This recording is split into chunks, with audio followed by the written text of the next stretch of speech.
ఆశ్రయపురము అనే ఒక గ్రామంలో ఒక మంచి గొర్రెల కాపరి నివసిస్తున్నాడు. ఆయనకు తన గొర్రెల మందంటే ప్రాణం పెట్టే అంత ఇష్టం. ఆ గొర్రెల మందని చూడండి, ఆయన్ని ఎంత చక్కగా వెంబడిస్తున్నాయో కదా. అంతేకాదు, గొర్రెలకు ఆయన ఒక్కొక్క దానికి ఒక్కొక్క పేరు పెట్టి పిలుచుకునే అంత ప్రేమ ఆయనది.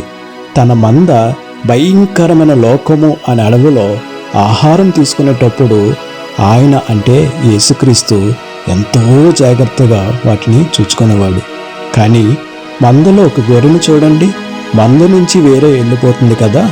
ఆ గొర్రె యొక్క మానసికమైన స్థితి మనకు తెలియదు గనక నేను తీర్పు తీర్చడం లేదు.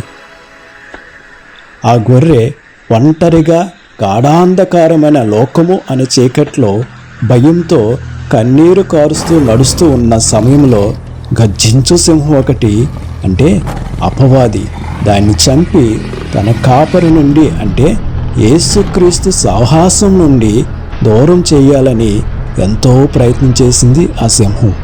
కానీ ఆ గొర్రె అపవాది అనే సింహం నుండి తప్పించుకొని క్రీస్తు అనే బండ సందల్లో దాక్కొనగా ఆ సింహం నిరాశగా వెళ్ళిపోయింది. కానీ మరికొంత సమయం అయిన తర్వాత తోడేళ్ళు గుంపు, అంటే మనలను భయంకరమైన సమస్యలు అనే వలయంలో పడివేసే అంతగా దాడి చేయసాగాడు. కానీ ఆ గొర్రె ఆ భయంకరమైన తోడేళ్ళు గుంపు, అంటే సమస్యలు వలయము నుండి తప్పించుకొని ఎత్తైన కొండెక్కి తన కాపరి యొక్క ప్రేమను గుర్తు చేసుకొని ఎంతో బాధపడింది. కాపరి సాయంత్రం వేళ తన మందను తోలుకొని తన ఇంటికి వెళ్ళి లెక్క చూచుకొనగా ఒక గొర్రె తప్పిపోయిందని తెలిసి వెంటనే 99 గొర్రెలను తన పశుశాలలో జాగ్రత్తగా విడిచిపెట్టి తప్పిపోయిన గొర్రెను, అంటే నిన్ను వెతుకుటకు ఎంతో ఆశతో బయలుదేరను.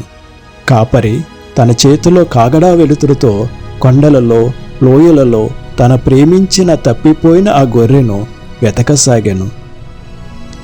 ఆ సమయంలో ఎత్తైన కొండపై ఉన్న ఆ గొర్రెను, అంటే నిన్ను గుర్తించి ఆ కాపరి దగ్గరికి రాగానే ఆ సమయంలో సంతోషంతో ఆనందంతో ఆ గొర్రె గెంతులు వేసుకుంటూ ఎలా వెళ్తుందో చూడండి.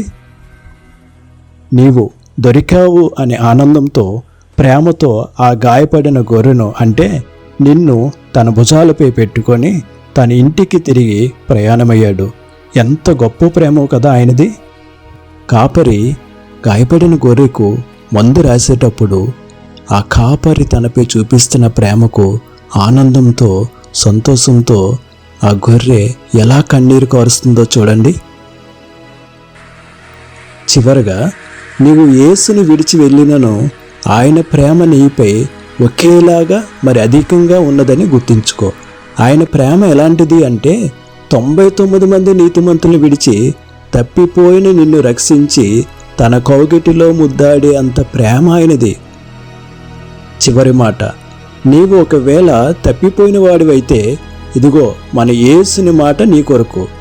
యేసుక్రీస్తు ఆరోగ్యవంతుల కోసం కాకుండా రోగులు, అంటే పాపుల కోసమే వచ్చానని నీతిమంతులను పిలవ రాలేదని ఆయన మనతో చెప్తున్నాడు. ఒకవేళ నువ్వు వెళ్ళిపోయిన వాడివైతే ఒక్కసారి నిన్ను నువ్వు పరీక్షించుకో.